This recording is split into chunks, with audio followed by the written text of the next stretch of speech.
எல்லோருக்கும் வணக்கம். நேற்று ஸ்ரீராம் அவர்கள் கால் பண்ணி இன்னைக்கு வரணும்னு சொல்லியிருந்தாரு. எனக்கு இங்கே வந்து என்ன சொல்கிறது, என்ன பேசுறதுன்னு தெரியல. பெரியவர்கள்லாம் இருக்காங்க. இது வரைக்கும் சொல்லாத எதையும் நான் புதுசாக சொல்ல போகிறதில்ல. அவர் ஒரு பெரிய கடல் மாதிரியானவர்.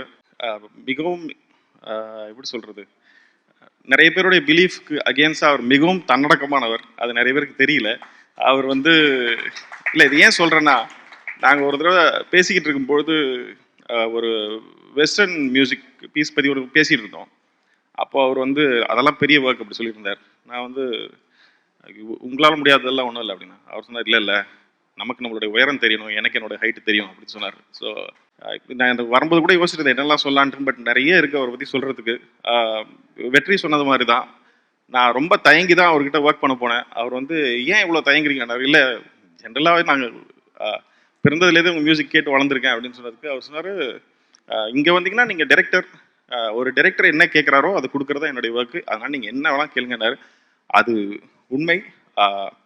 நான் இங்கே வந்தது இந்த படத்துக்கு வாழ்த்துறதை காட்டிலும் அதிகமாக இன்றைக்கு இருக்கக்கூடிய இயக்குநர்களுக்கு ஒரு கோரிக்கை வைக்கலான்னு தான் நான் வந்தேன். அருள் கூர்ந்து எல்லோரும் அவரோட ஒரு தடவை வேலை செய்திருப்பார்கள். இது அவருக்கு இல்லை, இது இயக்குநர்களுக்கு ஒரு பெரிய அனுபவமாக இருக்கும். ஏன்னா இப்படி ஒரு டெக்னீஷியன் வந்து இருந்தாருன்னு நாளைக்கு யார்கிட்ட சொன்னால் நம்ப கூட மாட்டாங்க. உங்களுக்கு அவரோட ஒர்க் பண்ணி பார்த்தா தான் அந்த அனுபவம் புரியும். எனக்கு அந்த அனுபவம் கிடைச்சதுனால சொல்கிறேன். அப்புறம் வரும்பொழுது நிறைய யோசிச்சுட்டு பெரிய பெரிய ஆசைகளோடு வாங்க. ஏன்னா அவர் ஒரு வனதேவதை மாதிரி எதை கேட்டாலும் கொடுக்கறதுக்கு தயாராக இருக்கார். நாம் பெருசாக கேட்டால் அவர் பெருசாக கொடுப்பார். அதனால் அனைவரும் வந்து அவரோட ஒர்க் பண்ணணும்னு நான் வேண்டி கேட்டுக்கிறேன். இளைஞர்கள் அப்புறமா ஏற்கனவே அவரோட ஒர்க் பண்ணவங்க அத்தனை பேரும் அவரோட திருப்பி ஒர்க் பண்ணணும்னு நான் ரொம்ப விரும்புகிறேன். அவ்வளோதான். மற்றபடி இந்த படம் நல்லா வரும்னு ரொம்ப நம்பிக்கை இருக்குது. ஏன்னா அவருடைய வாழ்க்கையில் ஏகப்பட்ட சுவாரஸ்யமான சம்பவங்கள் இருக்குது. நான் அவருடைய ஒர்க் பண்ணும்பொழுது அதிக நாள் ஒர்க் பண்ணதான் நான் தான் நினைக்கிறேன். ஏன்னா ஒரு மாதம் தினம் போய் அவரோட உட்காந்துக்குவேன். 10 நிமிஷம் தான் ஒர்க் பண்ணுவோம். பட் நிறைய கதைகள் கேட்டிருக்கேன் அவர்கிட்ட. ஸோ அந்த கதைகளில் நிறைய விஷயங்களை அருண் படமாக எடுப்பார்னு நினைக்கிறேன்.